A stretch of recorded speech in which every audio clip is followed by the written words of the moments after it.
बिस्मिल्लाहिर्रहमानिर्रहीम। अस्सलामु अलैकुम। प्यारे दोस्तों, ये वाक़या कुछ इस तरह से है कि इराक़ में एक ताजिर रहा करता था जिसको अल्लाह तबारक व तआला ने बेपनाह जानवरों और दौलत से नवाजा हुआ था।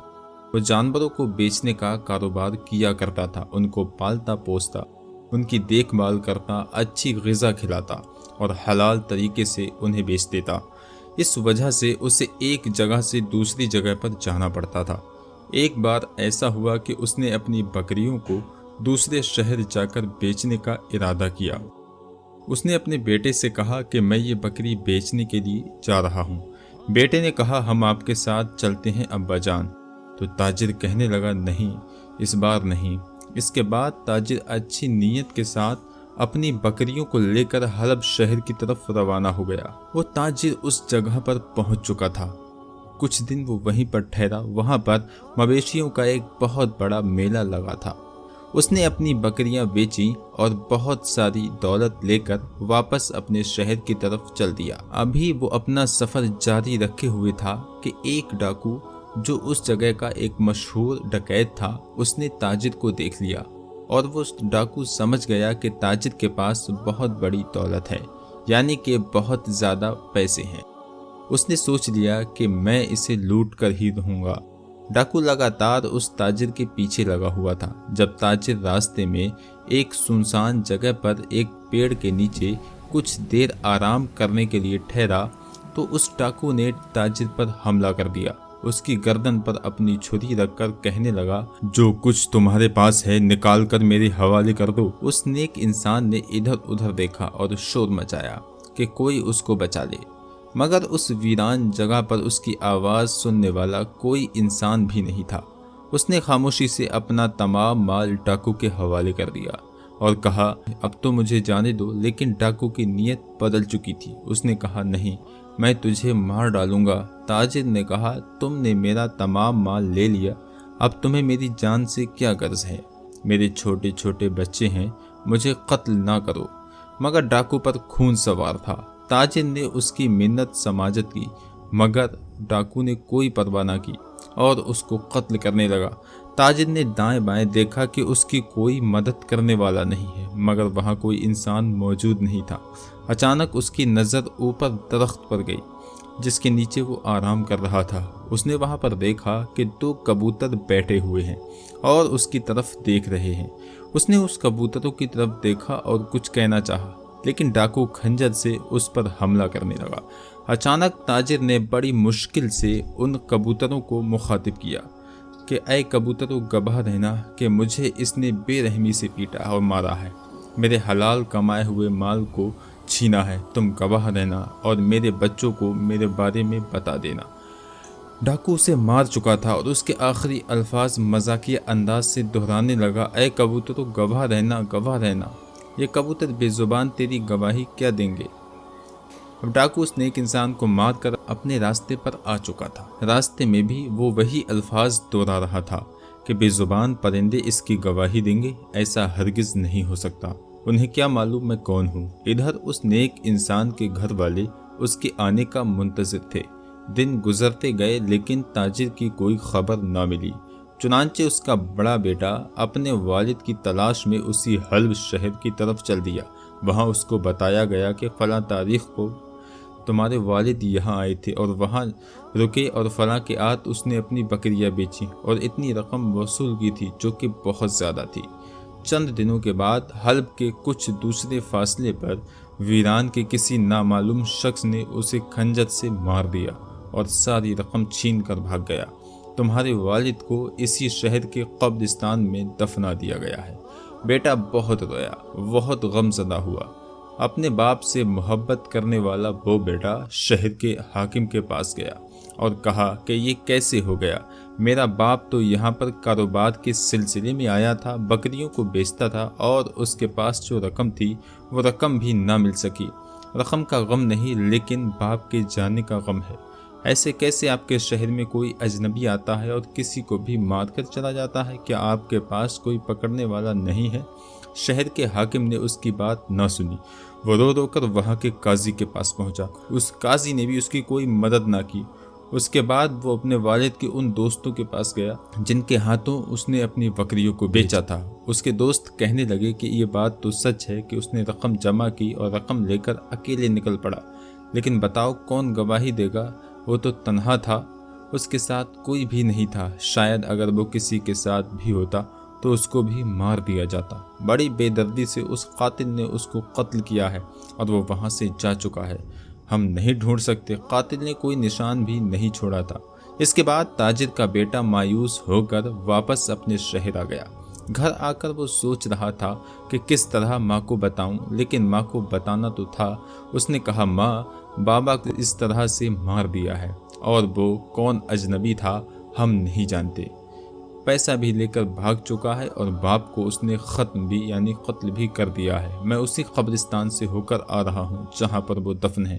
ماں نے یہ خبر سنی تو وہ بے ہوش ہو گئی۔ ماں کو ہوش تو آ گیا تھا، لیکن کافی وقت گزر جانے کے بعد بھی قاتل کا پتہ نہ چل سکا۔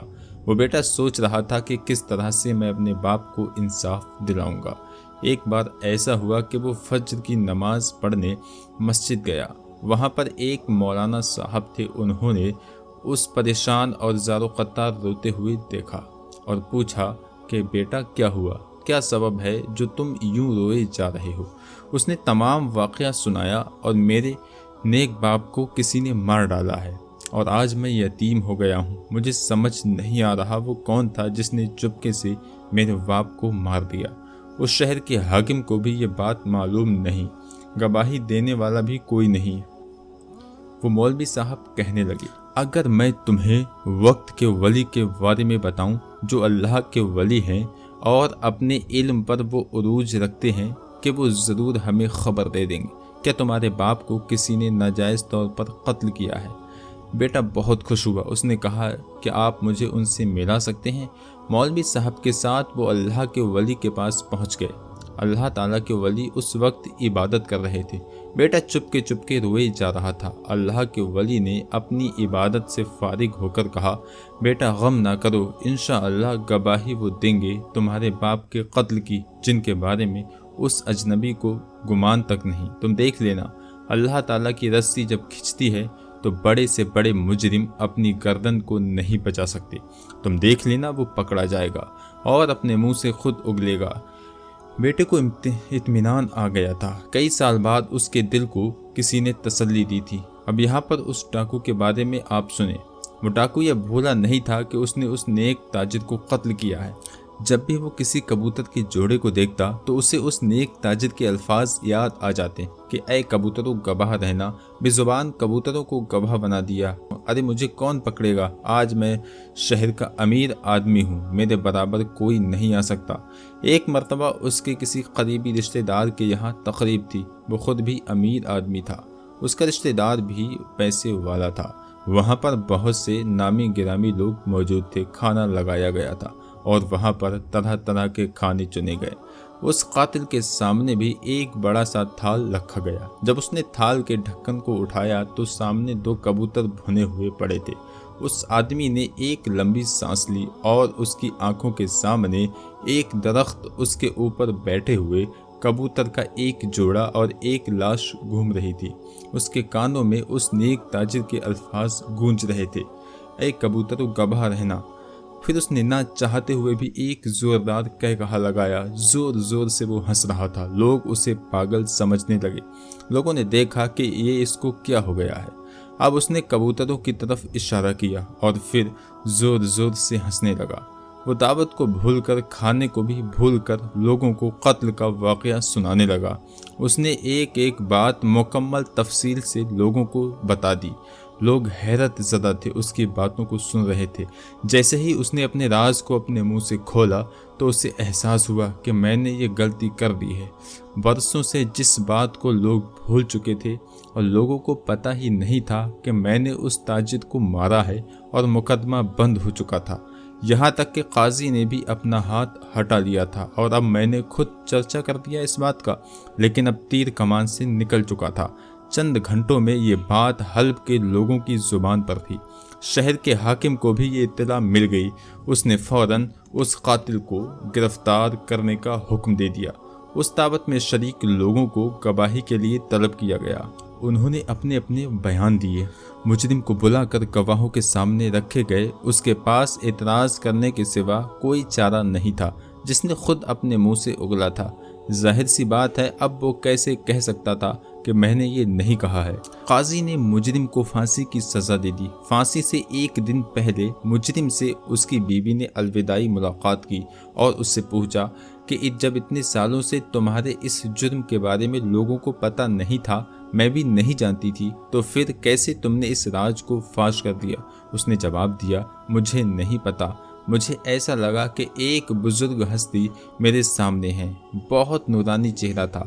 मेरे सामने आए और उन्होंने न जाने क्या पढ़कर मेरे मुंह पर दम किया कि मैं उसी वक्त बोलने लगा। मैंने वो सब बोला जिसको न कहने की मैंने कसम खाई थी। अगले दिन सुबह सवेरे उसकी फांसी के मंजर को देखने के लिए बेशुमार लोग जमा थे। उनमें उस नेक ताजिर का बेटा भी था। उसे मालूम हो गया था कि कातिल गिरफ्तार हो गया है, उसे पकड़ा जा चुका है। वक्त के वली ने जो कहा था वो बात सच साबित हो चुकी है, लेकिन अभी एक हैरत ज़दा मंजर बाकी था जो सब ने अपनी आंखों से देखना था। जब उसकी गर्दन में रस्सी डाल दी गई तो उसने कहा, लोगों, मेरी ज़ुबान से वो अल्फाज नहीं निकले, बल्कि वो कबूतरों की ज़ुबान से निकले। वो दो कबूतर जो उस दरख्त से मौजूद थे, जो मुझे मारते हुए देख रहे थे, वही दावत के रोज़ मेरे सामने थाल पर पड़े हुए थे, लेकिन मुझे नहीं पता कि वही कह रहे थे, मेरे मुंह से वही अदायगी हो रही थी। लोग उसको समझ रहे थे कि इसका जहनी तवाज़ुन बिगड़ चुका है, यानी कि ये पागल हो चुका है। अब जल्लाद ने उसे फांसी पर लटका दिया। लोगों ने एक मुजरिम को उसकी सज़ा पाते हुए देख लिया और सुख का सांस लिया। फिर अचानक ही लोग बेख्तियार नारे तकबीर, अल्लाह अकबर की सदाएं बुलंद करने लगे कि या अल्लाह, तू चाहे तो बेज़ुबान को भी ज़ुबान दे दे। उसी वक्त लोगों ने दो कबूतरों को देखा जो कातिल के सिर पर बगैर किसी हरकत से बैठे थे। तमाम लोगों ने कहा, हमने गवाही दी, इन दो कबूतरों ने भी गवाही दे दी है। और फिर यही नहीं हुआ कि मुजरिम को अपनी सज़ा मिल गई, बल्कि बकरियों से हासिल होने वाली वो रकम जो उस ताजिर ने नेक इंसान की थी, उसके बेटे को मिलवाई गई। सुभान अल्लाह, बेशक अल्लाह तबारक व तआला ही सब कुछ जानने वाला है। दोस्तों, आज की इस वीडियो से आपको क्या हासिल हुआ, आप कमेंट करके ज़रूर बताएं और इस वीडियो को शेयर ज़रूर करें। अस्सलामु अलैकुम व रहमतुल्लाह।